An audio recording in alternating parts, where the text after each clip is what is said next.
There seems to be a divide in the Harry Potter fandom over whether Harry belongs with Hermione or Ginny.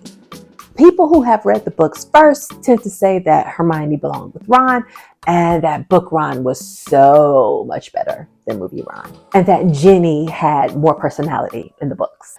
Well, I have watched the movies and read the books, but the difference really isn't that great to me. Yes, they gave Ron's lines to other characters sometimes, but they did that to everyone. It was Dobby who found the room of requirement, not Neville.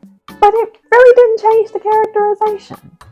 Just like it didn't change the fact that Hermione is Harry's emotional anchor in both the books and the movies. And for me, Harry belongs with Hermione, not only because she's his emotional anchor, but because of literary narrative conventions. When you have characters in a book who are supposed to end up together, you have to give them actual time on the page together to develop a relationship and chemistry. I agree that in the book, Ginny wasn't the shy little girl you see on the screen. She was sassy and kind of a mean girl to her brother's wife. But none of that sass really translated into chemistry with Harry. Mainly because despite the fact that they were all in the same school together, they really didn't hang together. Everything is going to change now, isn't it?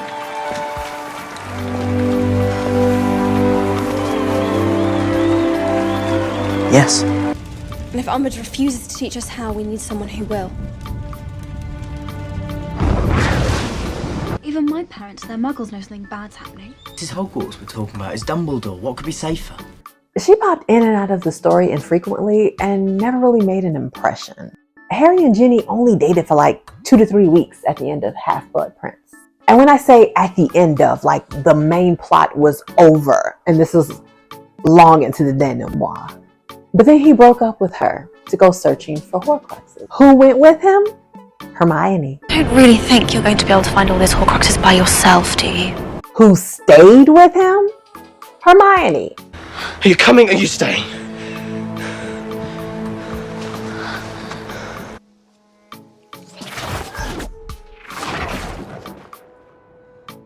I'm sorry, but the person you turn to for emotional support is your person, not the person you set aside, because really, there was no reason for them to break up. It wasn't like he was going to be dating other people, and she wasn't either. Like, I get it. He could have died while he was gone, but that's still not a reason to break up. To me, it says a lot that Harry was more willing to rely on Hermione and not Ginny. You want Harry! You want! So Harry and Hermione fit 3 different romantic tropes: friends to lovers, forced proximity, and love triangle. So for friends to lovers, Harry and Hermione met each other right as they were both introduced to the Wizarding World. They experienced the same new things at the same time, and since they both grew up outside of the Wizarding World, they could relate to each other the most. Most friends to lovers is a slow burn that takes place over a number of years. And with Harry and Hermione, they grew up together and experienced traumatic events together.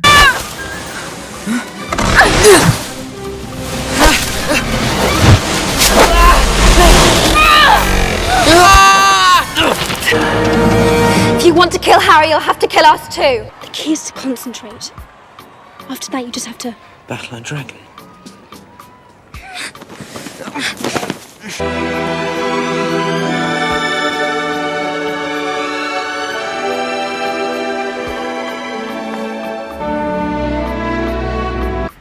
Look, Harry, we can do this. The 3 of us can figure it out. Well, I just thought, seeing as neither of us can go with who we'd really like to, we should go together as friends. Why didn't I think of that? Dragon tart, huh? No, I'm fine, thank you. Just as well. They give one horribly bad breath. On second thoughts, might keep Cormac at bay. Not just constantly fighting the Dark Lord or his minions year after year. I saw myself conjuring the Patronus before. I knew I could do it this time because, well, I'd already done it. Does that make sense? No!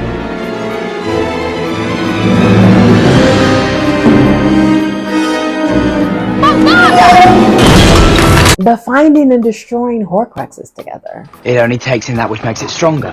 Exactly, which is why... It can destroy Horcruxes. You are brilliant. Hermione, truly.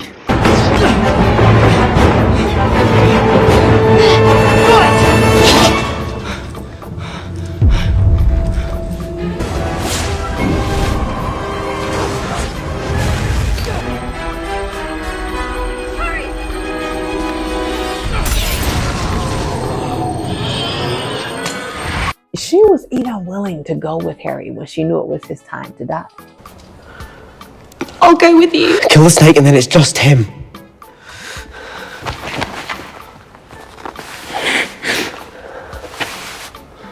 Next, there is the love triangle between her, Ron, and Harry. Okay, let's address the fact that Ron has been dropping the ball since year 4 and the Yule Ball.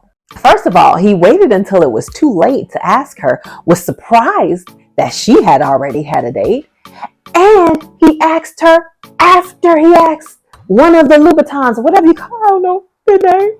They're not shoes, but you know what I'm trying to say, the Beauxbatons, whatever them heifers' name is. He waited until after he asked one of them French heifers to go to the ball with him. Actually, he sort of screamed at her. It was a bit frightening. What did you do then? What else? I ran for it. Then there is year 6, when Hermione practically got him onto the Quidditch team. And what was her thanks? As soon as he was the big man on campus, he starts dating someone else. Then finally there was him being more susceptible to the Horcrux than Harry and Hermione. You think I don't know how this feels? Oh, you don't know how it feels! Your parents are dead! I saw you two the other night. I wonder why. Could it be that he was selfish and emotionally immature? Harry and Hermione had been friends for years, but Ron's jealousy of Harry caused him to hate the closeness between them. So again, does he step up and make it so that Harry can't stand in his place? No, he leaves them alone so they can get closer. We were better without you. Happier without you. Who could look at you compared to Harry Potter?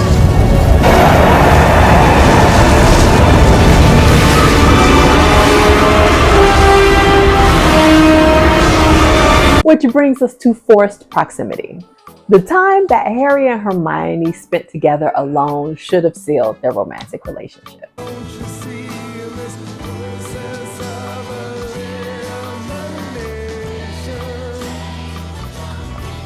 They had to comfort each other and rely on each other.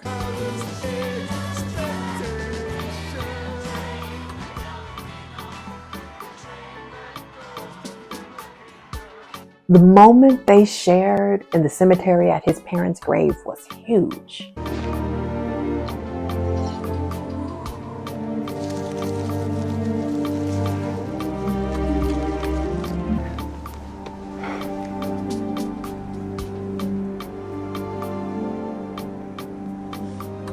It's not in the movie, but in the book, Harry's childhood home was still in the same place. I think they were standing outside of it when Nagini/Bagshot came up to them. The house was still destroyed. They had not repaired it as a kind of memorial, I think, and there was a statue of James, Lily, and baby Harry, I think. Side note, if the house is still there untouched, does Harry own it? He inherited everything from his parents. Does that include this house? But back to Harry and Hermione. That was a huge emotional moment for Harry. Going back to where he was born, seeing his parents' grave, seeing the house where they died. I just can't believe that after sharing some of the biggest emotional moments in his life with Hermione, that didn't make him closer to her than Ginny. Maybe we should just stay here, Harry. Grow old. Who was almost never there for any important moment in his life, except Sirius's death. She wasn't even there for the adventures they had at school during the school year. Harry isn't going to keep it. He's going to turn it over to Professor McGonagall. Aren't you? Oh, sure. Along with his invisibility cloak. Oh, look who it is. What's wrong with your hand? Nothing. The other hand. Well, I was curious. So I went to The library. And? She was always left behind. In the entire 6 years, she was involved once when they went to the Department of Mysteries to save Sirius. And even then, it wasn't Ginny, but Hermione that comforted him after Sirius's death. Hell, it was Hermione that in the third year helped Harry save Sirius from the Dementors. So narrative conventions demand that Harry and Hermione end up together. They really were the James and Lily of their group. Hermione was so much like his mother, she was almost her clone. Lily, lovely Lily. She's exceedingly bright, your mother. Even more impressive when one considers she was Muggle-born. One of my best friends is Muggle-born. She's the best in our year. Like Lily, she was Muggle-born and the smartest of the class. So, are you a Harmony shipper? Let me know in the comments below. If you enjoy my videos, please support my channel by subscribing, joining my membership, or donating through Ko-fi, Cash App, or Super Thanks. Or you can purchase merch related to my fantasy novel, or just buy my fantasy novel, The Fairy Princess. And let's continue the conversation in the Fairy Princess Facebook group. All links in the description. Thanks.